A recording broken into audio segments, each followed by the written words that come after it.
Arakali here. Today we're going to be going over our Occultist Arakali spiders. I know most Arakali spiders builds end up going Necromancer, but we love Profane Bloom and we love the tankiness that Occultist brings, so let's get started.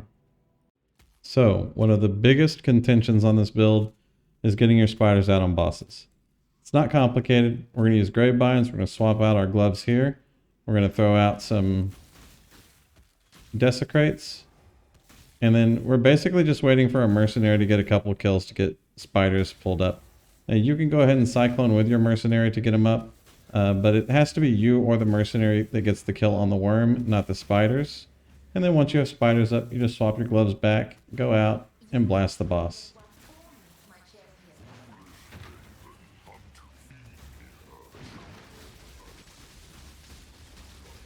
Damage ramps about 4 seconds.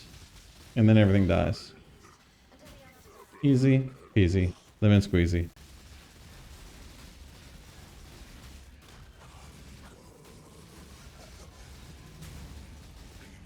Tank the slam.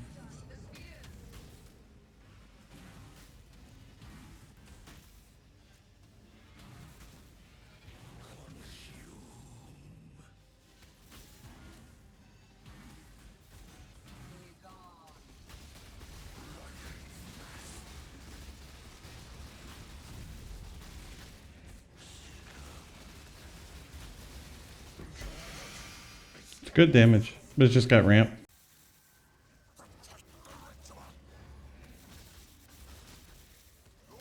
No, King in the Mist with his cheaty teleports. Where'd he run off to? Not the phase. Technically, you can just like cheat and not do this phase by exiting the game and coming back in.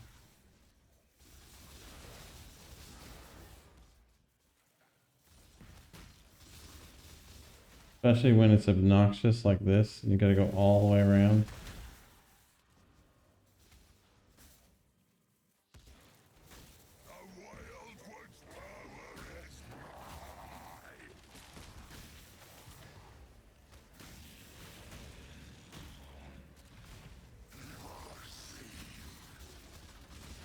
We lost a bunch of spiders, but it doesn't matter. He just melts. Mapping goes, I mean, normally with like a spiders build, you would want to lag out as soon as you go into a map. You'd want to like make your spiders first and then go out into the map, but we're just like so tanky enough and we have enough base damage that you can just go out there and start cycloning and stuff will die and you'll make spiders. And then you move on with life. The Mercenary that we picked is also reasonably good damage, but it is dot based as opposed to hit based. And so we're going to get some kills in for monsters that he weakened with dots. Mapping is pretty straightforward. You just like run around and spiders eat everything. All of the Occultist explosions cover all of the explosion-y stuff that you need done. And so the clear is phenomenal. You can run Awakened melee or regular melee splash. I don't think it's better clear. We're running multi-strike in it right now. And really, ideally, you just want single targets to die more quickly. And so multi-strike makes single targets die more quickly, which makes explosions happen, which makes other targets die.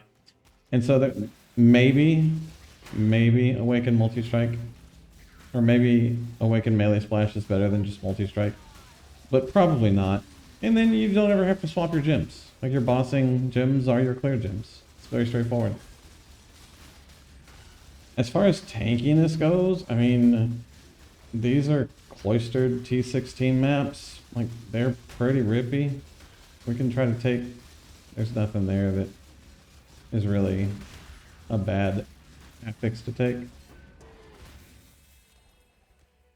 They're pretty rippy maps in general. But nothing lives long enough to hit us right now. But if we can get a chance to let our spiders die off, or die far enough ahead, we could really just tank everything. Defiance of Destiny is a ridiculous recovery, so if you have Defiance of Destiny, that is huge. But even then, we have Leech from our Cyclone, which is a good life recovery. We have Divine Shield, Divine, whatever this is, Divine Shield for energy shield recovery. We have base ES recovery, tons of layers, good armor, a little bit of evasion, good block, just plenty of layers, so the build is plenty tanky enough for all the content that's out there. And then a large enough health and ES pool to just withstand most one-shot. In the Mage Blood version, we obviously have 85% all res, which is super comfy. And then we're splitting all damage between energy shield and life with corrupted flesh, and with dual recovery and split damage and doppelganger, making us take 40% less physical and 40% less chaos. We've pretty much got enough layers to resist and live through just about everything. And the most dangerous thing that the build would run into would be really, really nasty degens, because we have minimal regeneration, maybe 600 or 700 life and ES per second combined. So I think that would be the biggest challenge for the build. At Defiance of Destiny investment, you're pretty much immune to dying from hits, unless it's just a straight one-shot.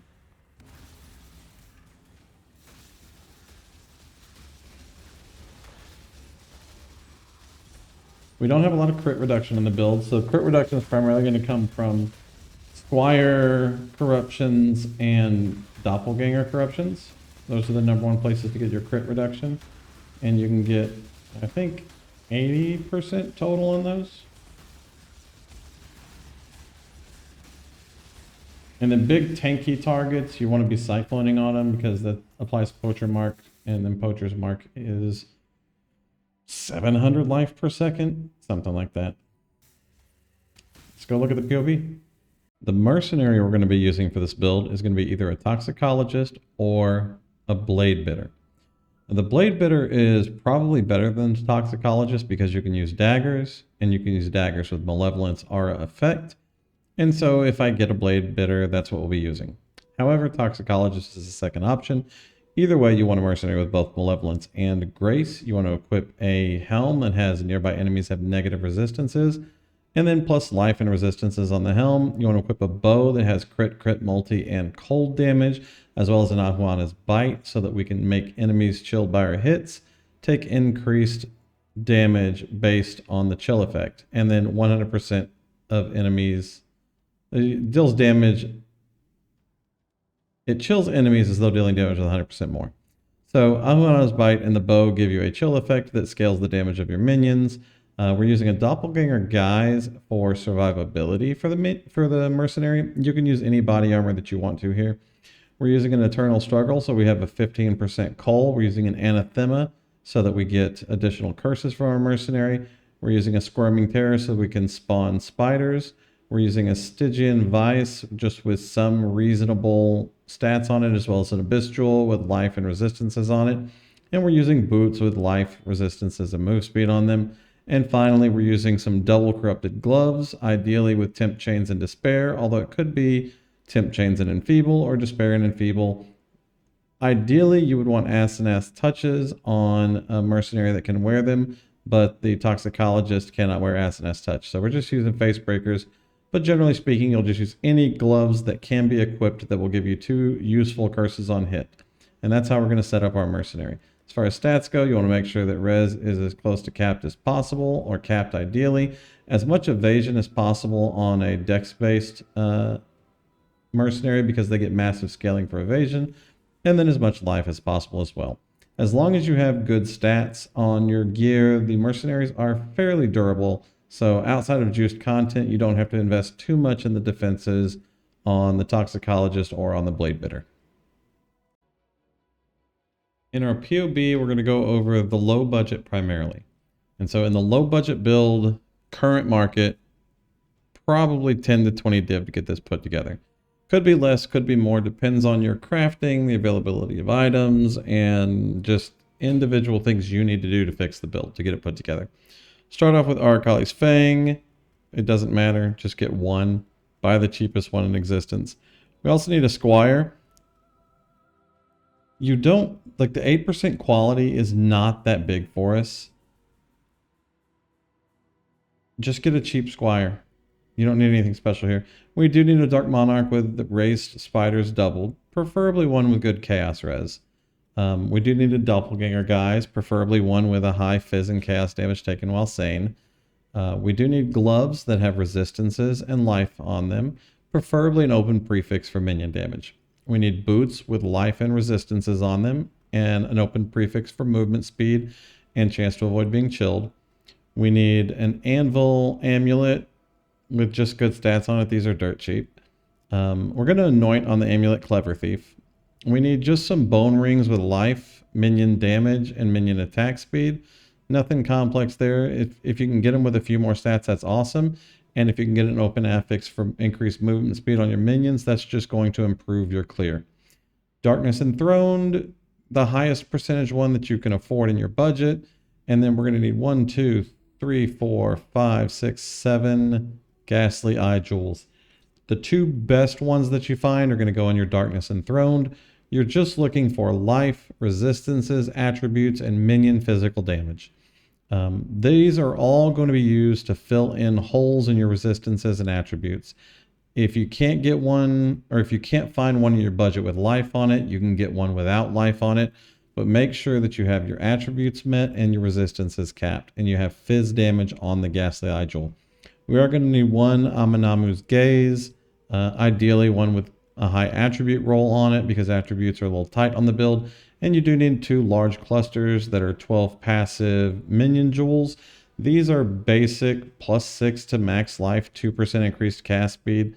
Like, you can make these on a harvest bench in like 2 minutes with a 12 passive minion life jewel or minion damage jewel.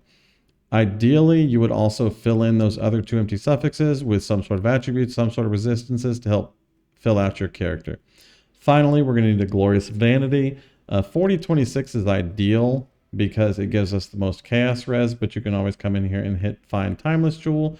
Everything is filled in. You just hit search. Any of these are good. They're all going to have chaos res associated with these nodes that we're sacrificing in order to help cap our chaos res on the build. It is very important that you cap your chaos res. We are Corrupted Soul, so half of the damage goes through our energy shield. The other half does not go through our energy shield. And because we're splitting that chaos res is going to be important because we're going to be taking a lot of damage from a lot of different sources to our life. That's bypassing our ES. And so you do want to make sure that you have your chaos res capped on the build. Now, as far as defensive layers go, we do have block, we do have evasion, we do have high armor, we do have flat fizz reduction, we have tremendous layers of defenses. Even the low budget has life on block, which is a great recovery. We have ES regen, we have life regen, we have life leech. And so tankiness and recovery on the build is phenomenal. EHP is 200k, completely excluding all of our recovery. 28k max fizz hit, 55k Elmo, 54k chaos with our... Where are you at here?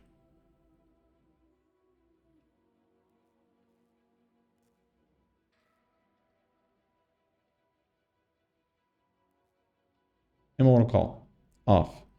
And then Mortal Call on puts us at 305, 9280. Very, very tanky build. So I think you'll be very pleased with the tankiness of it. As far as damage goes, we are dot capping all the regular content on the low budget build. And we have 15 million Uber Boss DPS. So if you are fighting an Uber Boss on this build, it's 4 to 6 seconds of ramp time to get your poisons up. And then the boss has 2 seconds to live. So you're going to be instantly phasing bosses as soon as your poisons are up. And then Guardian Pinnacle bosses are just going to melt or phase instantly once your poisons are up as well. And so very, very, very good damage from the build. Our passive tree is pretty straightforward here. You are going and getting 2 cluster jewels on the outside. We do want spiritual aid. We're not doing damage for the sake of killing stuff other than just being able to leap out there and immediately start cycloning and killing white mobs to generate spiders. But this scales our life leech and our mana leech, which we do need. So you do need to get spiritual aid here. Most of the accuracy on our tree is coming from the minion accuracy node here. And you do need to make sure that you have accuracy, our minion accuracy jewel, as well as our precision node. And so you do have to make sure that you have all of the accuracy that is necessary on the build. We obviously take spiritual command here. We're getting life every opportunity that we have to get life. We're getting a little bit of ES around here. We're getting block everywhere that we have an opportunity to get block. And you do want to make sure you're running 1% chance to block per 5% chance to block on shield. And so very straightforward for scaling. Do not pass up on Divine Shield. This is an absolutely ludicrous amount of recovery because of how powerful the interaction on Doppelganger's Guise is. And so we have a little bit of armor, but we have a tremendous fizz reduction for Doppelganger's Guise, which then scales our energy shield recovery whenever we're taking damage. And so Divine Shield is very, very important as well on our tree here. You may or may not need dex nodes or strength nodes here. You can take those if you need them. You even can jump up here if you absolutely have to, based on the stats that you have available on your gear. Now, as far as skills go, we are running Flame Dash for Second Wind as our movement ability. We do have 2 open sockets on our gloves right now. And so probably would recommend taking Shield Charge or Leap Slam or Whirling Blades, whatever you prefer, with faster attacks for a second movement ability to get around. I just didn't have those in here yet. We are running Cyclone with Poacher's Mark, Desecrate, Enfeeble, and Flesh Offering, all cast while channeling. This automates our Enfeeble Curse, it automates our Poacher's Mark, and it automates our Desecrate and Flesh Offering. So you're just going to Cyclone around to trigger all of these skills. We are running Minion Damage, Withering Touch, Multi-Strike, and Melee Fizz, Void Manipulation, and Unbound Ailments on our Spider Link. Most of the time, people tend to swap between Melee Splash and Multi-Strike for single target and for clear because we are running an Occultist and we do have Profane Bloom. I don't think there's any need to run Melee Splash. You want to kill a single target incredibly quickly, which is what Multi-Strike is good at, and then that target will explode and that will proliferate damage out. And so I would not take the Awakened Melee Splash or Melee Splash in the build. Just run Multi-Strike full time for clear and single target. Our other skills here, we are running Aura's Flesh and Stone, Determination, and Tempest Shield. We do not need Enlighten on this link, and so you have another slot here if there's something you want to throw in for quality of life, like a portal gem, something like that. We are running Precision and Arrogance here. And then we do have our Mercenary Gloves, which are Tempt Chains and Despair. This is just in the skill list here so that they're activated. They are level 1 skills whenever they're cast from a Curse on Hit item. And so this is how we get our skills set up. Again, our Ascendancy here, we do have Profane Bloom, Unholy Authority for additional Curse, Void Beacon so that we reduce the chaos resistance of nearby enemies, and then Vile Bastion for survivability. Now the build itself has been a lot of fun to play. It's super tanky, it's got a lot of damage, it's easy to gear, it's easy to play. Most of the old caveats of too many buttons and clunky spider generation and so on and so forth are gone. And so it is now a very, very solid build for you to enjoy. There is one thing that I do not include in any of my build guides, but it is popular. Nothing we're doing forgoes you from having a weapon swap to a tankier shield once your spiders are out. If you enjoy that play style, I would probably recommend either an Aegis or a Life and ES on block Shaper Shield or a Synth Life on block Shaper Shield, or sorry, a Synth Life on block Shield or a Surrender. Those would all be good choices for you, but I like the simplistic play of just being able to spin, and I feel like the build is tanky enough as it is. Now, if y'all guys have any questions, come by Twitch, come by YouTube, ask. I'm happy to answer them. Thank y'all very much for watching. Have a wonderful day. Peace.